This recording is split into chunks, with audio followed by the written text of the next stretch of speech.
Welcome back to a new episode of Tales of the Parabnormal. It's been over years since the last episode, which is crazy to me, so it feels so good to be back and bringing you guys some fresh paranormal content. I'm not going to waste any time, but if this is your kind of content, you're into this kind of stuff, go ahead and subscribe to the channel. There'll be plenty more like this to come. And yeah, let's not waste any more time. Let's get into the first tale.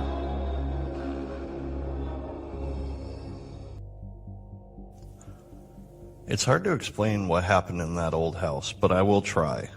I never believed in ghosts, at least not until that summer.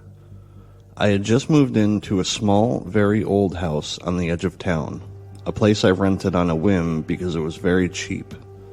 The house was over 100 years old at least, but I figured it could be a cozy, nice little home for me. At first, everything seemed normal. The wooden floors creaked underfoot, the windows rattled when the wind picked up, and the paint was peeling in some rooms, but nothing that stood out as odd. It was about a week after I had moved in that I started hearing these strange whisper sounds. At first, it was subtle, a faint, unintelligible murmur. I could never quite make it out. It would happen late at night when everything was still. I'd be laying in bed and I'd hear it. A soft, almost melodic voice coming from somewhere near the walls.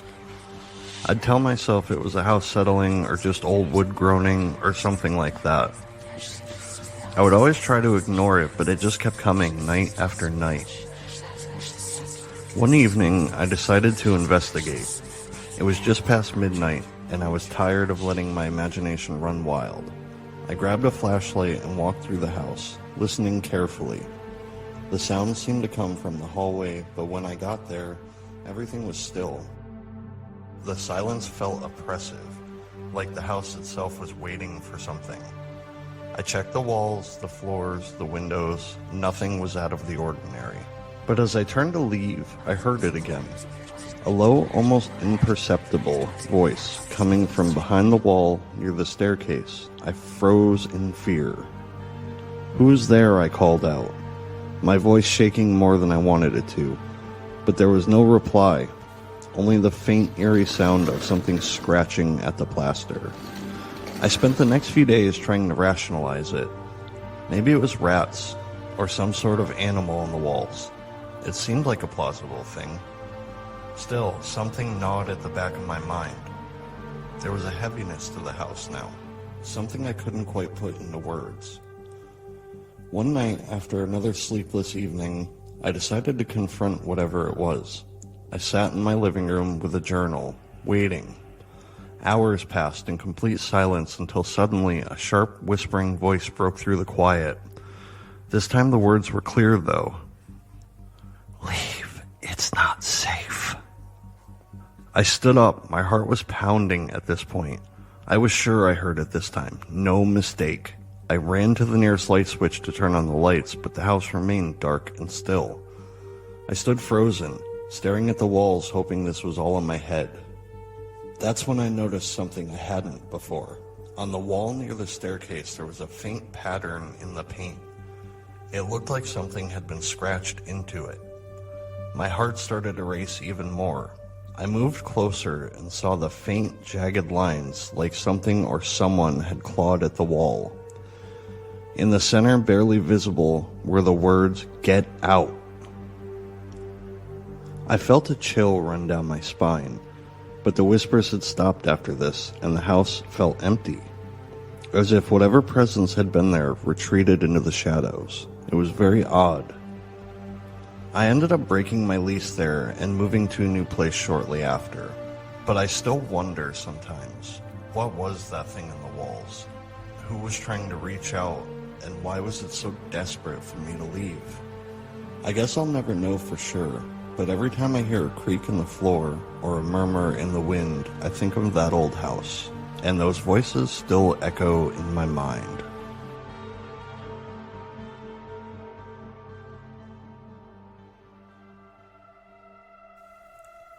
This is another personal story of mine, which had taken place several years back when I was staying at my mother's house. At the time, my mother was currently in the hospital, and no one else was home. It was just me and my wife, Heidi. We were staying in the upstairs bedroom at the time. It was pretty late at night and we were getting ready to go to bed, so I headed downstairs to make sure everything was turned off and locked up. Everything had seemed to be locked up, so I headed back upstairs and got into bed with Heidi, and we started to fall asleep. Then suddenly, out of nowhere, we heard this really loud bang on the bathroom door. I immediately jumped out of bed to see what had made the noise. I opened the bathroom door and there was nothing. Everything was in place and nothing I saw could have made that loud bang sound. I decided it was a good idea to go double check the doors and windows to make sure everything was locked up and to rule out any chance of there being any intruders in the house. As I began to walk down the stairs, I noticed it was absolutely freezing in the house. So cold I actually began to start shivering. When I got downstairs, I heard the TV was on full blast in the living room. I know for a fact I had turned everything off before bed. I quickly turned the TV off, and at this point I was fully convinced somebody was in the house. I continued to check the rest of the house despite being terrified I would see somebody else in the house with me. When I got to the kitchen, I saw all the stuff that was on the counter had been knocked off onto the floor. At this point, I was tempted to call the police, but I checked, and sure enough, everything was fully locked up tightly. As I got to the other two bedrooms, both those TVs were also turned on. I quickly turned them both off and rushed back upstairs, not sure what to do. Heidi was frozen in fear, still sitting on the edge of the bed. Not sure what to do, I just sat and waited for the next thing to happen. A few hours had gone past, and the house was still. No other noises or anything else out of the ordinary. At this point, it was about 4 in the morning, and because Heidi had to go to work the next day, she tried to fall back asleep as I stood guard. It wasn't until the sun started coming up that I felt comfortable enough to lay back down and try to go to sleep. To this day, I'll never be able to explain what happened that night. All I can do is chalk it up to something paranormal. With me being a spiritual person, naturally the next day when I woke up, I had cleansed and smudged the whole house to clear out anything negative. Oddly enough, about 6 months after this incident, our neighbor, who we were friendly with at the time, was loading up a U-Haul unexpectedly. When I asked him why they were moving, he told me it was because they'd been experiencing paranormal stuff in the house, and he didn't want his little girl in the house any longer. All I can assume is whatever was in my house that night moved over to his house.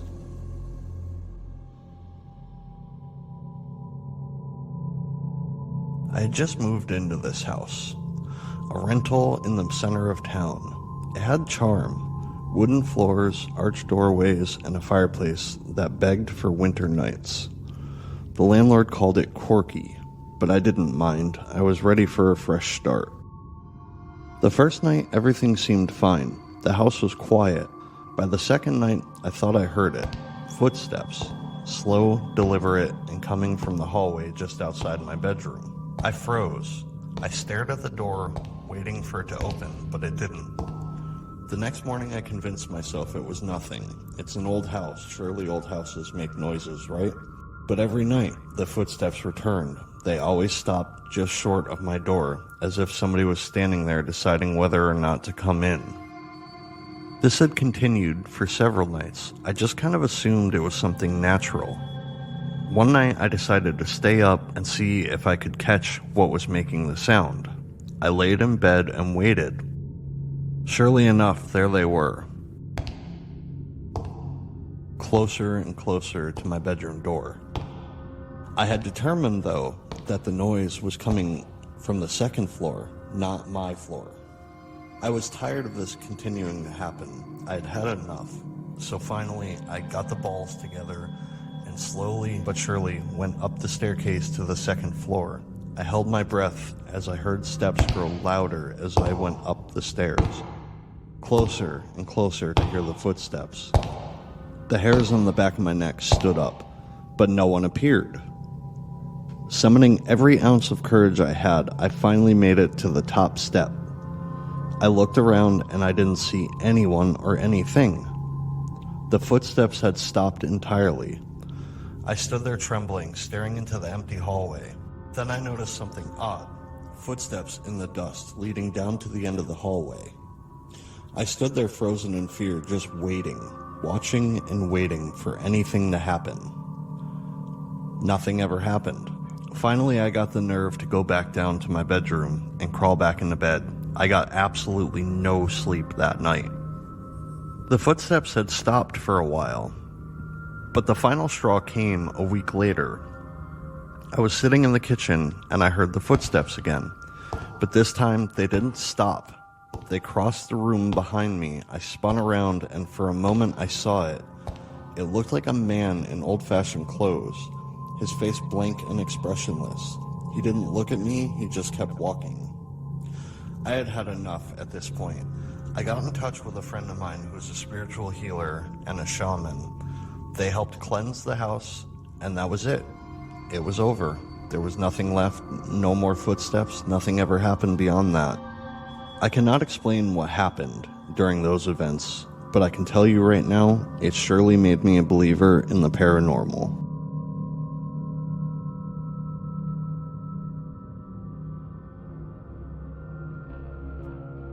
Well, that does it for this episode of Tales of the Parabnormal. It feels so good to be back. Again, if this is something you guys are into, definitely subscribe to the channel. There's a whole lot more coming like this, as well as various other series that I'm working on. Yeah, I'm real passionate about the channel and growing the channel now. So let's hope it gets out there and gets big. With that said, I just want to point out, you just never know with paranormal stuff where it's going to happen, when it's going to happen, or why it even happened. And is it just our imaginations running wild with us, or is it actually something there? I don't know if we'll ever have the answer to this, but one thing is for sure, there are so many people with so many stories to tell. On that note, thanks again, guys. I hope you all have a great day, and I will see you guys in the next one. Take care.